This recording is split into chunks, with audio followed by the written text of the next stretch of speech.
Bonjour, j'espère que vous allez bien, que vous avez eu une excellente semaine. Alors, ce dimanche matin, nous allons conclure avec notre thème central qui était dédié à la femme tout au long de ce mois de mars sur notre chaîne. Nous avons eu à échanger sur l'importance de l'éducation de l'enfant et particulièrement de la jeune fille, l'importance du développement de la femme, de son épanouissement pour sa meilleure contribution à l'évolution de la société. Y faisant référence, nous avons donc mis un accent sur les clés ou alors les notions de base pour l'éducation de l'enfant et de la jeune fille en particulier. Nous avons vu les différents processus qui concourent au développement de l'humain et particulièrement de la femme ainsi que son épanouissement. Dans la même lancée, nous avons eu à mettre en exergue l'importance de l'autonomisation de la femme pour son épanouissement afin de voir comment est-ce que cela pourrait concourir à sa meilleure contribution à l'évolution de la société. La société étant premièrement, la famille, deuxièmement, la famille, son lieu de travail, ses différents milieux sociaux, etc.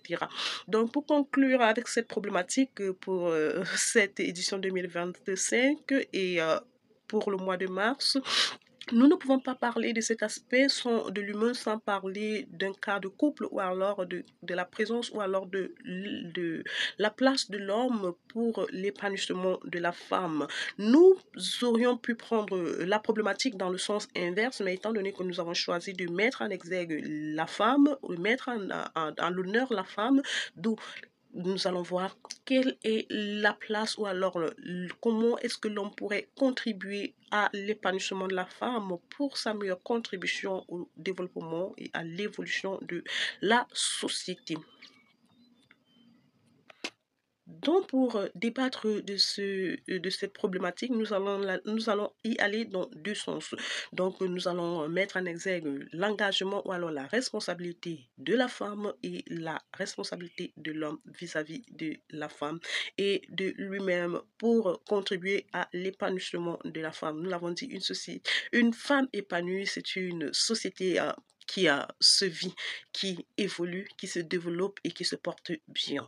Alors, je voudrais donc à cet effet interpeller les sœurs qui sont présentes sur la chaîne ou alors qui n'y sont pas encore et qui auront l'opportunité d'écouter ceci, de se poser la question de savoir est-ce que je contribue au bonheur de ma partenaire ou alors de ma femme dans un cadre plus formel?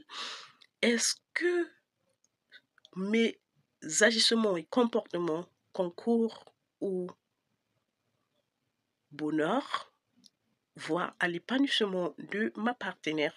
Alors, c'est très simple pour répondre à cette problématique. L'homme devrait déjà, premièrement, être celui-là qui honore son engagement initial. Vous et moi, nous le savons très bien. Généralement, quand deux personnes décident de cheminer ensemble, dès les débuts, il y a des principes, il y a des notions, il y a des valeurs qu'elles essayent de mettre en exergue sur lesquelles elles devront pouvoir y tenir comme ligne de conduite.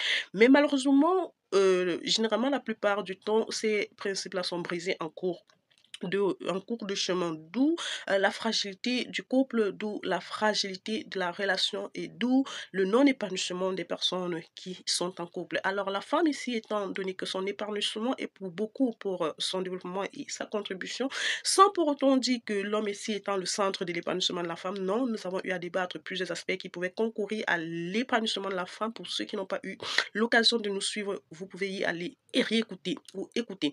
Alors, sur les notions de base sur lesquelles vous vous êtes engagé dès le début, dès l'entame de la relation, vous devez y rester fidèle à ces notions, premièrement. Deuxièmement, l'homme devra être assez responsable déjà vis-à-vis de sa personne et vis-à-vis de sa partenaire, voire de la femme avec laquelle il chemine. Troisièmement, s'il est parent, il devra être un parent exemplaire, un parent qui soit responsable et qui honore son engagement de parents ou de papa et aussi de père parce que c'est justement ça ne se limite pas au niveau de l'enfant parce qu'il y a aussi la maman qui est la femme qui doit être prise en compte pour pouvoir effectivement de redonner la place à la femme pour qu'elle se sente vraiment à sa place et qu'elle puisse vraiment apprécier la présence de ce genre masculin auprès d'elle et voir comment est-ce que ceci pourrait concourir à son bonheur. Donc, je pourrais rallonger la liste, mais généralement, la plupart des gens ont une pensée assez erronée de ce que la femme veut très souvent, mais pourtant, il n'en faut que très peu pour pouvoir, comme le dit souvent, rendre une femme heureuse. Et l'épanouissement ici, c'est tout simplement un état de bonheur. Donc, je pense que ceci serait entré dans l'oreille d'un monsieur qui saura comment dorénavant agir, communiquer pour résoudre vos problèmes et surtout prêter beaucoup d'attention à votre partenaire. Essentiellement, cela concourront très largement à l'épanouissement de votre partenaire, voire de votre femme. Alors, de la responsabilité de la femme elle-même, déjà de sa responsabilité vis-à-vis d'elle-même et vis-à-vis de son partenaire ou alors de l'homme qui est dans sa vie et qui devra concourir à son épanouissement, premièrement, ceci langage, premièrement, au niveau du choix de la personne ou alors de l'homme avec lequel elle souhaite cheminer. Si déjà ce choix est erroné dès la base, forcément, elle ne sera pas heureuse. Elle ne sera pas épanouie dans ce sens de sa vie. Et comme nous le savons très souvent, quand les émotions sont engagées, cela entache plusieurs autres aspects de notre vie. Alors, donc, la femme, si tu veux avoir avec toi un homme, un monsieur qui contribue à ton épanouissement, tu dois mettre un accent sur le choix en tenant compte et de tes valeurs, en tenant compte et de ta vision, en tenant compte de ce que tu veux vivre et en restant assez et en restant assez clair sur tes lignes rouges, c'est-à-dire les choses que tu ne devrais pas admettre quand tu es en couple. Parce que c'est justement à cause de ne pas mettre ces barrières-là que la plupart d'entre nous, généralement, se retrouvent dans, dans des situations ou alors dans des relations généralement qui n'ont pas non dans des situations et des relations qui non seulement ne contribuent pas à notre développement, à notre épanouissement, mais aussi qui retirent alors ou alors qui plutôt contribuent à notre sous-développement ou alors à notre déséquilibre, ce qui est très dangereux avec une vie assez précieuse. Donc, mettez un accent sur le choix. Deuxièmement, sachez faire la part des choses. En tant que femme, quelle est ma responsabilité vis-à-vis de cette personne qui est en face de moi et quelle est sa responsabilité vis-à-vis de moi. Nous ne sommes pas là quand un homme vient dans notre vie, ce n'est pas pour nous prendre en charge. Nous ne sommes pas là pour se faire prendre en charge. Donc, une relation d'amour, une relation de couple ne va pas venir pour déséquilibrer, mais pour apporter un meilleur équilibre. Donc, dans ce sens-là, nous devons savoir quelle est notre responsabilité en tant que femme, en tant que partenaire et jouer ce rôle pleinement.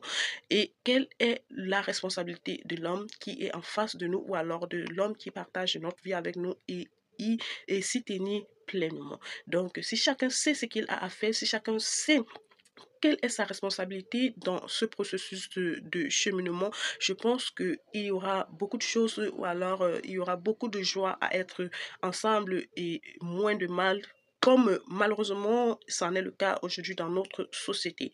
Alors, pour conclure avec cette problématique, je voudrais aussi mettre un accent sur la responsabilité parentale.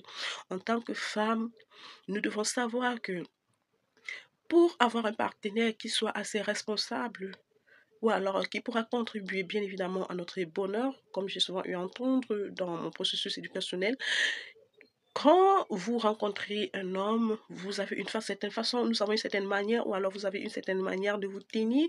Et aussi, au fur et à mesure que le temps passe, on essaie de relâcher de relâcher prise. Parfois, avec la venue d'un enfant, on essaie de relâcher prise, on se néglige de plus en plus. L'homme qui est en face de nous ne nous accordera pas de la même importance ou alors de l'importance nécessaire que nous avons besoin pour un autre équilibre et pour notre épanouissement. Donc, restons assez esthétique, prenons soin de nous, prenez soin de vous et surtout donnez beaucoup de respect aux partenaires que vous aurez choisi. Si vous avez choisi, effectivement, c'est parce que vous pouvez assumer cela. Donc, ici, ces conseils serviront plus à mes jeunes sœurs ou alors à celles qui sont dans un processus de cheminement comme moi, mais pour celles qui ont déjà fait leur choix, sans pour autant dire que ceci ne pourra pas les aider, mais évidemment, celles qui ont déjà fait le choix, elles devront tout simplement s'en tenir jusqu'à la gare comme quelqu'un enchanté. Donc, tant qu'il n'y a pas de mort d'homme, vous allez seulement assumer votre choix et essayer de faire avec. Mais l'essentiel ici étant de voir comment est-ce que la présence d'un homme dans la vie d'une femme pourrait contribuer à son bonheur. Donc, tenir compte de votre engagement initial, respecter vos principes de base, accorder du respect mutuel et particulièrement aussi beaucoup d'amour, même si l'amour n'est pas suffisant pour construire, pour former ou alors pour mener une vie ensemble. Mais comme je le dis toujours en tant que chrétienne, la Bible qui soit ma base, je le dis, l'amour couvre une multitude de péchés. C'est quand il y a l'amour que vous pourriez facilement, sur les 20% que j'ai dit de gérables, vous pourriez facilement pardonner, que vous pourriez facilement supporter cela, étant donné que la femme est un être très exigeant envers elle-même et envers son prochain. Donc, s'il n'y a pas de l'amour derrière la base, chère femme, je sais de quoi je parle et j'espère que nous nous comprenons. Je n'ai pas besoin d'entrer dans les détails. S'il n'y a pas l'amour derrière la base, au moindre dérapage, il y aura un manque de respect. Et tant qu'il n'y a pas de respect, effectivement, il ne peut pas avoir de bonheur dans ce couple-là. J'espère que ceci entrerait dans les oreilles des personnes qui avaient besoin d'écouter. Je nous souhaite bon dimanche, bon début de semaine et surtout à mes chères femmes, chères dames ici présentes, jeunes sœurs, mettez un accent sur votre éducation et surtout mettez-vous dans la tête que puisque le 8 mars est passé, la journée était passée, mais la vie de la femme, c'est tous les jours. C'est un processus évolutif et nous sommes appelés à nous améliorer et à être de plus en plus épanouis et pour pouvoir donner le meilleur de nous, pour pouvoir offrir le meilleur de nous à la société qui nous entoure. Donc, après le mois de mars, effectivement, la vie continue. Tenons compte de ce que nous avons, de ce que nous avons, de ce que nous sommes, de ce que nous avons à concrétiser de nos projets, etc. pour pouvoir mener une vie assez conviviale. Prenez bien soin de vous. C'est Flora.